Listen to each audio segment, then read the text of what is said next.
یعنی ایوب خان جو خود کو فیلڈ مارشل بنا لے تو وہ ہے منگل کا قانون، اور یہاں حکومت ایک جینون کارنامے پر فیلڈ مارشل بنائے تو یہ جنگل کا قانون ہے۔ تو یہ ہے عمران خان کی منطق۔ اچھا، اس ملاقات میں گنڈا پور کی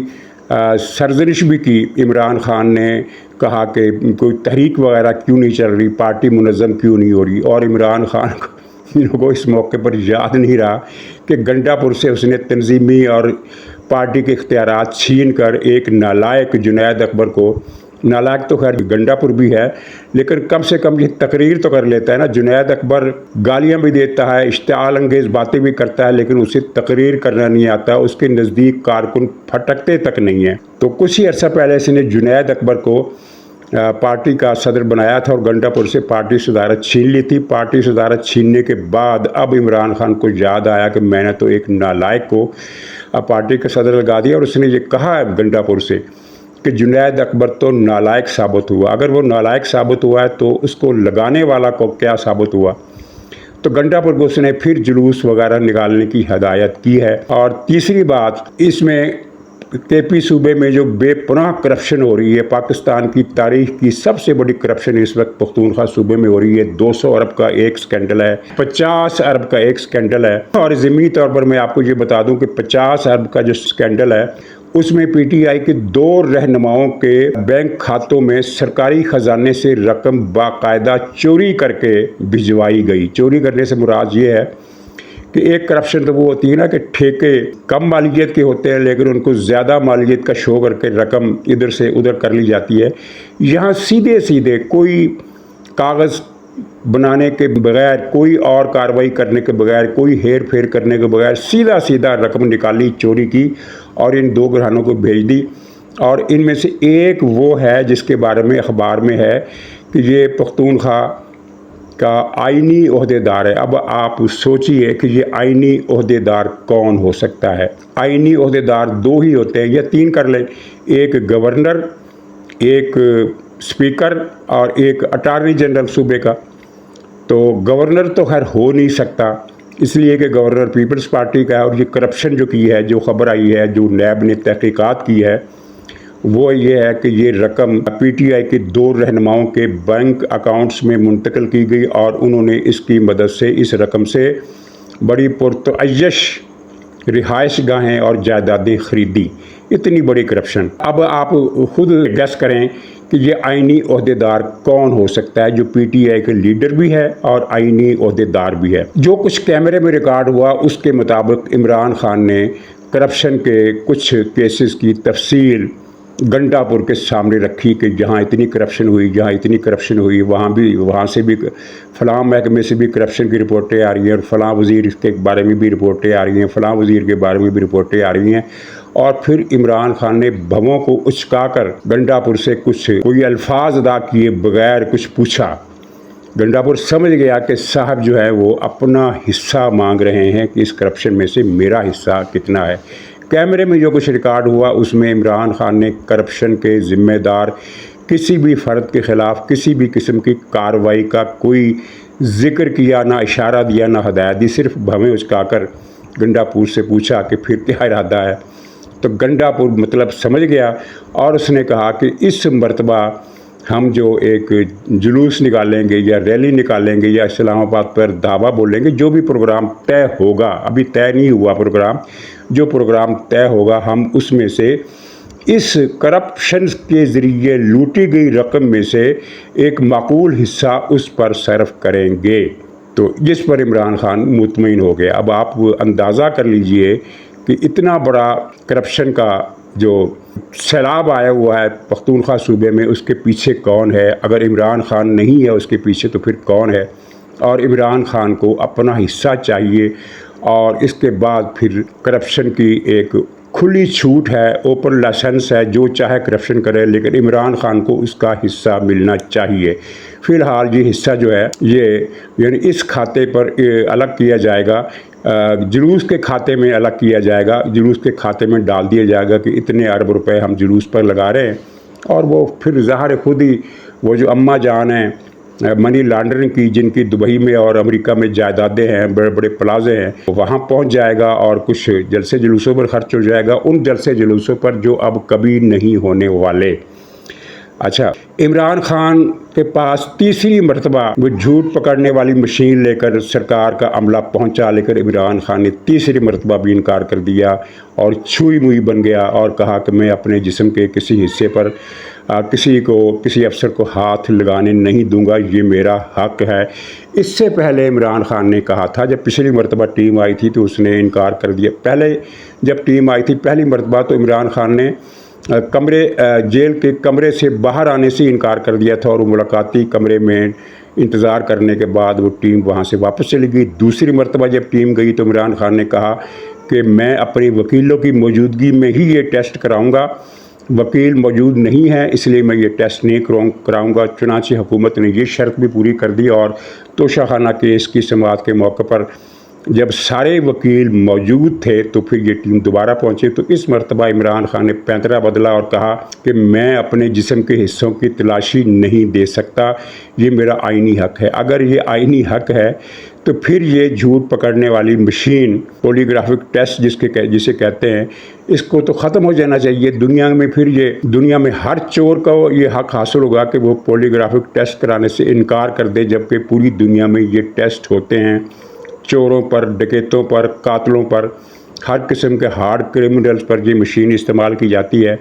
تو عمران خان نے یہ جو دلیل دی ہے کہ یہ میرا ذاتی مسئلہ ہے، میرا ذاتی جسم ہے، میرے ذاتی جسم پر سرکار کیسے ہاتھ لگا سکتی ہے، تو یہ جناب منطق جو ہے کسی کے سمجھ میں آنے والی نہیں ہے، سوائے اس کے کہ عمران خان کو پتہ ہے کہ پولیگرافک مشین جو ہے اس کا ہر جھوٹ پکڑ لے گی، اس کو ننگا کر دے گی، اس کی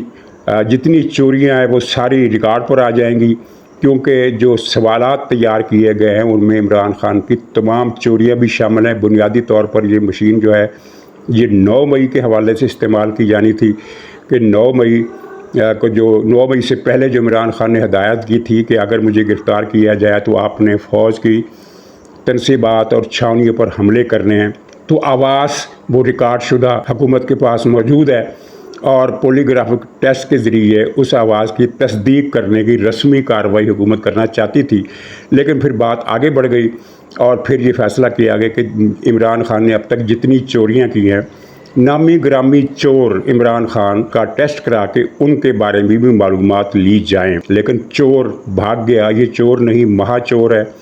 اور یہ کب تک بھاگے گا؟ اس کی ڈھولکی تو پھٹ کر رہے گی، یعنی جس مٹکے کو یہ بچانا چاہتا ہے وہ مٹکا پھوٹنے سے بچنے والا نہیں ہے، اور یہ بات عمران خان کو شاید اس کا اندازہ نہیں ہے۔ وہ یہ سمجھتا ہے کہ میں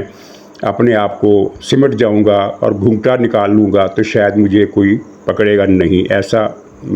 ہونے والا نہیں ہے۔ ناظرین، فیصل وابڈا کے بارے میں یہ ایک تاثر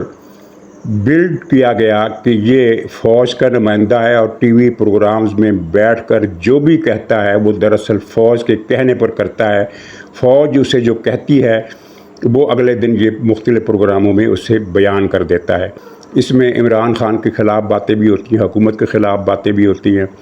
اور لوگ یہی سمجھتے ہیں، حالانکہ فیصل وابڈا صاحب کی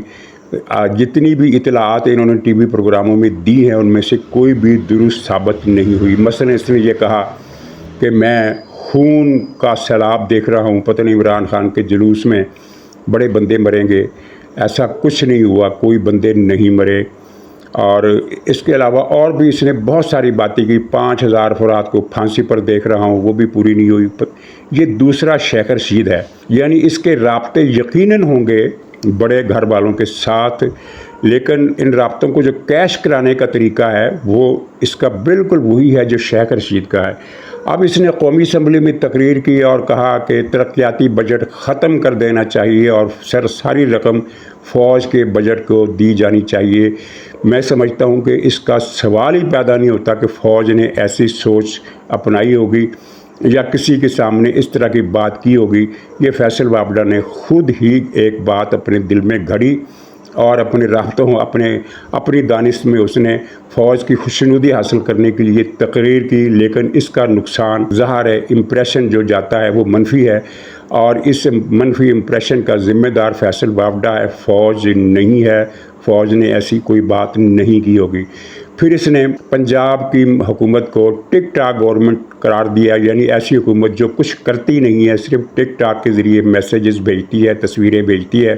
اپلوڈ کرتی ہے اور کچھ نہیں کرتی۔ حالانکہ اسے بھی پتہ ہے اور فوج کو بھی پتہ ہے کہ پنجاب حکومت میں ترقیاتی کاموں میں پنجاب حکومت تینوں صوبوں میں سب سے آگے ہے، یعنی سندھ اور بلوچستان سے آگے ہے۔ چوتھے صوبے کا میں نے اس لیے نام لیا کہ وہاں تو کوئی ترقیاتی کام ہو ہی نہیں رہا، وہ تو اس دوڑ میں شریک ہی نہیں ہے، وہ تو اس لسٹ میں آتا ہی نہیں ہے، وہاں تو صرف کرپشن ہوتی ہے اور کرپشن کے علاوہ کچھ نہیں ہوتا۔ تو یہ بہرحال فیصل وافڈا اگر یہ تاثر دیتے ہیں کہ وہ جی ایس کیو کے آدمی ہیں یا فوج کے آدمی ہیں، تو میرا خیال ہے اس کی سرزنش اب تک ہو چکی ہوگی کہ ہمارے ساتھ رابطوں کو اس طرح کیش مت کراؤ کہ بدنامی کا بوجھ ہمارے اوپر آئے۔ مجھے جو معلومات دستیاب ہیں ان کے مطابق پنجاب حکومت سے فوج کو کوئی مسئلہ نہیں ہے، سندھ حکومت سے بھی فوج کو کوئی مسئلہ نہیں ہے اور بلوچستان حکومت سے بھی فوج کو کوئی مسئلہ نہیں ہے، حالانکہ تینوں صوبوں میں بہت ساری کوتاہیاں ہوں گی، لیکن فوج کا یہ فیلڈ نہیں ہے کہ وہ ان کوتاہیوں کی گرفت کرے۔ لیکن ان کوتاہیوں کے باوجود فوج ان تینوں حکومتوں کے بارے میں اپنے اپنے دائرے میں اپنے اپنے درجے میں مطمئن ہے، اور فیصل وافڈا نے جو کچھ کہا ہے یہ اس کی وہ شیخ رشید بننے کی کوشش ہے، اس کے سوا کچھ نہیں۔ تو ناظرین، چلتے چلتے زخمی مودی اور ٹرمپ کا نمک۔ ٹرمپ اب بھارت سے ناراض ہے اور اس کی کئی وجوہات ہیں، اس پر الگ تفصیل سے بات کی جا سکتی ہے، اور بھارت کے لیے یہ بات بہت صدمے کا باعث ہے کہ امریکہ نے اس سے جس طرح آنکھیں پھیری ہیں، اور ٹرمپ سے مودی کو جو توقعات تھیں وہ سب کے سب ناکام ثابت ہوئی ہیں، کوئی بھی توقع پوری نہیں ہو سکی، بلکہ توقع کے برعکس ٹرمپ نے ایک ایسی پالیسی اختیار کی جس میں پاکستان کو وہ زیادہ اہمیت دیتا نظر آ رہا ہے۔ پرسوں اس نے جو ایک خطاب کیا اس میں اس نے پاکستانیوں کے بارے میں بڑے اچھے الفاظ استعمال کیے کہ پاکستانی آر ایکسیلنٹ پیپل، یہ بھی کہا کہ they have good and strong leadership. تو بات یہ ہے، ٹھیک ہے پاکستان کے لوگ بڑے اچھے لوگ ہیں، لیکن ٹرمپ کو یہ بات کہنے کی ضرورت کیوں پیش آئی؟ اس سے کب پتہ چلا کہ پاکستان کے لوگ بہت ایکسیلنٹ ہیں اور پاکستان کی قیادت جو ہے بڑی مضبوط ہے؟ یہ کب پتہ چلا؟ صرف اتنا سمجھ لیجئے کہ یہ بات اس نے پاکستانیوں کو خوش کرنے کے لیے نہیں کہی، یہ بات اس نے مودی کے زخموں پر نمک چھڑکنے کے لیے کہی ہے۔ یہ ایک نفسیاتی گر ہے جو اس نے آزمایا، اور مودی جو ہے وہ غصے سے پاگل ہو چکا ہے، اور اس پاگل پن میں ٹرمپ کے ان ریمارکس نے اور اضافہ کیا ہے، اور اب وہ اپنے ووٹروں کو ایک نئی جنگ کا لارا دے رہا ہے کہ میں ایک نئی جنگ کروں گا اور پاکستان کو ایک ایک دانے کا محتاج کر دوں گا، اس طرح کی باتیں کی ہے، یعنی انتخابی ڈھونگ۔ لیکن اس کے ساتھ ہی بھارت میں مودی کے خلاف مظاہرے شروع ہو گئے ہیں۔ کل شام ہی کل سپہر کے وقت کلکتہ میں، بنگال کا جو دارالحکومت ہے مغربی بنگال کا، کولکتہ جس کا نیا نام ہے، وہاں ایک بہت بڑا جلوس نکلا ہے، بہت بڑا، جس میں کمیونسٹ بھی تھے، جس میں ترقی پسند بھی تھے، سیکولر بھی تھے، لبرل بھی تھے، سول سوسائٹی بھی تھی، انسانی حقوق کی تنظیموں کے لوگ بھی تھے، اور یہ ہزاروں افراد کا جلسہ تھا جس نے مودی کی مذمت کی اور کہا کہ یہ جنگی جنون بند کرو، پاکستان کے ساتھ جتنے بھی مسئلے ہیں مذاکرات کی میز پر حل کرو۔ یہ کچھ چھوٹا واقعہ نہیں ہے، کلکتہ بھارت کا بہت بڑا شہر ہے، بلکہ 3 بڑے شہروں میں سے ایک ہے، سب سے بڑا دلی ہے، دوسرے نمبر پر کلکتہ یا بمبئی ہے، یہ ابھی واضح نہیں، دونوں کی آبادی تقریباً برابر ہے، تھوڑے سے فرق کے ساتھ۔ بہرحال اگر دوسرا نہیں تو بھارت کا یہ تیسرا بڑا شہر ہے، اور سیاسی حوالے سے یہ بمبئی سے یا دلی سے کہیں آگے ہے سیاسی شعور کے حوالے سے۔ تو یہاں اتنا بڑا جلوس نکلنا مودی کے لیے کوئی اچھا شگون نہیں ہے، اور بھارت میں کئی اور جگہ سے بھی اس طرح کی آواز بلند ہو رہی ہے کہ یہ جنگی جنون ترک کرنا ہوگا، پاکستان سے مذاکرات کرنا ہوں گے، گویا کہ مودی کے لیے ایک نیا چیلنج شروع ہو گیا ہے۔ تو ناظرین اجازت دیجیے، انشاءاللہ اگلے ولاگ میں پھر ملاقات ہوگی، تب تک کے لیے خدا حافظ۔